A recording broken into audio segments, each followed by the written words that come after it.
Panorama do mercado com Abs, as principais notícias de 2 de fevereiro comentadas aqui. Começamos com a grande correção dos metais, principalmente do ouro e da prata na sexta-feira, que leva a uma volatilidade nas commodities metálicas e uma incerteza se teremos a continuidade desse movimento bastante acentuado de alta dos metais, principalmente do ouro, com essa preocupação geopolítica, ou se agora viremos para uma correção. Temos notícias de muitos especuladores na China e que poderia haver também uma tentativa do governo de conter essa especulação. Ainda há muita dúvida e isso também se funde com a notícia da nomeação de Kevin Warsh, que tende a ser uma pessoa mais ponderada nos cotes, portanto com um viés mais hawkish, embora quem o conheça mais de perto diga que não é bem assim, mas o mercado ainda precifica que poderemos ter o chamado higher for longer, ou seja, um juro mais elevado por mais tempo. E nesta semana nós temos dados importantíssimos. Na sexta-feira temos o payroll,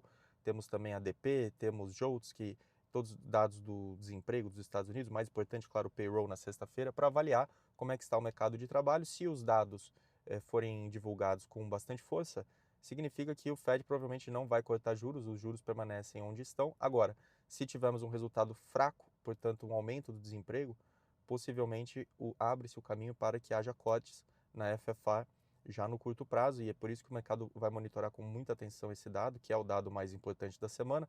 Na Europa teremos também PMIs e teremos as decisões sobre juros no Reino Unido, pelo Bank of England, e o Bank of Europe também, que é o comandado pela Christine Lagarde, também vai divulgar a sua taxa de juros, e são as duas decisões com relação à política monetária que são os pontos centrais de preocupação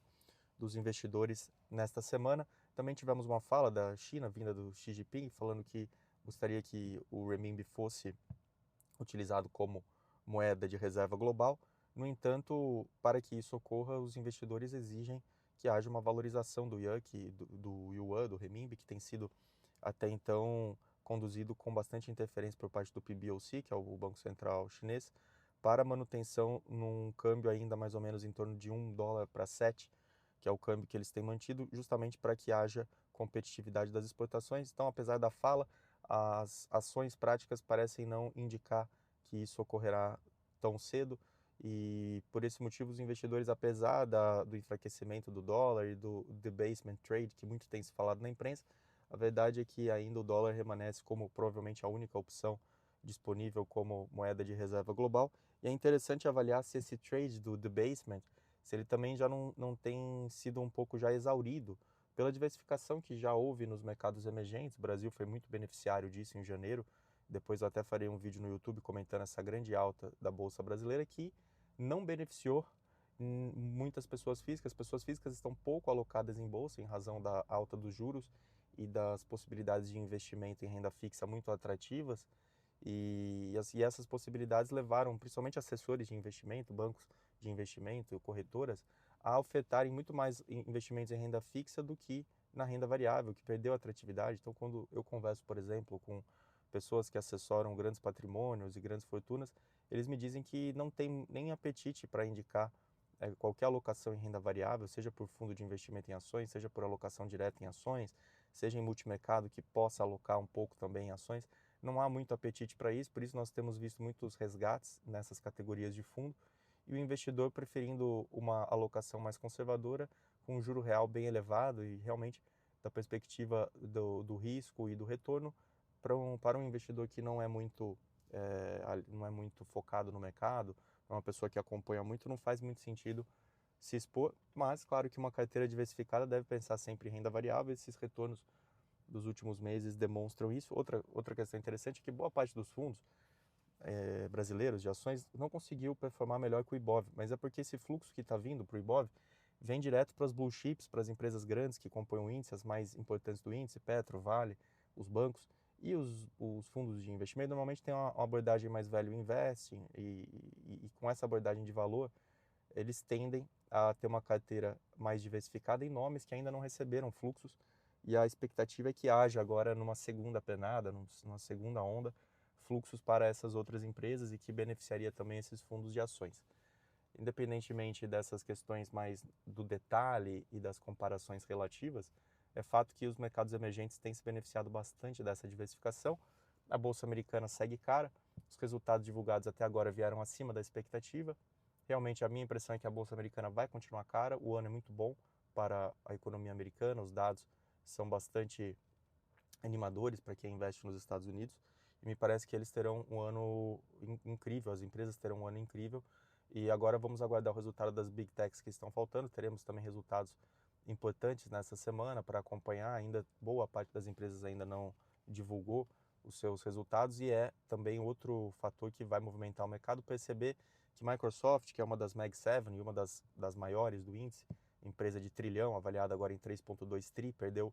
pouco mais de 300 bi de avaliação de mercado semana passada, depois do resultado, o mercado ainda punindo a empresa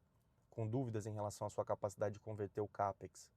em lucro operacional, em conseguir realmente rentabilizar esses grandes gastos que são feitos e a preocupação com o investimento no ChatGPT, na OpenAI. Lembrando que a Microsoft tem praticamente um quarto da empresa pelos investimentos que foram feitos e a preocupação dos investidores de que o ChatGPT e a OpenAI estão queimando muito caixa para manter essa operação e até agora não tem tanto retorno, assim, apenas retorno de assinantes. E lembrando que semana passada houve anúncio que o Sam Altman já cogitava começar a colocar anúncios no ChatGPT, o que esse temor me parece infundado, porque as possibilidades de monetização do GPT são imensas e a atratividade ainda, por incrível que pareça, apesar já do tamanho da empresa, é considerada ainda uma empresa que tem atratividade por parte dos investidores que estão injetando dinheiro, estão injetando bilhões na empresa para que o Sam Altman continue o seu plano de expansão, mas é sempre um temor que os investidores devem ter, isso é natural, o investidor deve ser racional e se preocupar com bolhas e com empresas que sejam inviáveis no futuro, mas não me parece o caso de Microsoft e essa correção, eu estou muito animado com essa correção, porque é uma empresa fantástica, domina a nuvem, é bem diversificada, é muito bem administrada, o grande CEO, Satya Nadella, que transformou a empresa numa empresa de SaaS e de nuvem e que está agora tentando se aproveitar da onda de inteligência artificial. A Meta, por outro lado, que era até então vista com ceticismo, agora inverteu a narrativa, o mercado tem muito disso, de inversões de narrativa, e agora a Meta consegue mostrar por meio dos seus investimentos em inteligência artificial que conseguiu gerar lucratividade, crescimento de receita e o bottom line mais alto do que o esperado. Independentemente disso, é importante que o investidor tenha em mente que os valuations nos Estados Unidos estão elevados, mas que é a grande bolsa que vai puxar a inteligência artificial, assim como provavelmente as empresas chinesas também terão essa preponderância. Eu não vejo outros mercados capazes de gladiar com os Estados Unidos e China com relação à inteligência artificial, e por isso que um investidor que já tenha mais patrimônio, que tenha maior sofisticação, tem que se expor de alguma maneira a essa onda tecnológica. É inevitável que o investidor não tenha um mínimo de exposição a empresas que estão investindo em inteligência artificial. Esses são os comentários da semana, então atenção ao payroll, atenção ao PMI na Europa, atenção às decisões de juros do Banco Central Europeu e do Banco Central Inglês e muita atenção se houver alguma fala, já alguma declaração por parte do Kevin Warsh em relação à sua gestão. Eu acho pouco provável, mas realmente a atenção fica voltada para estabilização dos mercados de commodities metálicas, os dados de payroll e a curva de juros norte-americana. Esse foi o panorama do mercado com a Abis. Se houver outra novidade, alguma outra notícia complementar, continue me acompanhando nas minhas redes, @RafaelAbismusa em todas as redes, Instagram, TikTok, YouTube. Estamos também subindo o panorama do mercado com a Abis na aba podcast do YouTube. Estamos no LinkedIn e todas as demais redes. É só colocar @RafaelAbismusa em todas elas que você vai me encontrar e também no Spotify, é claro.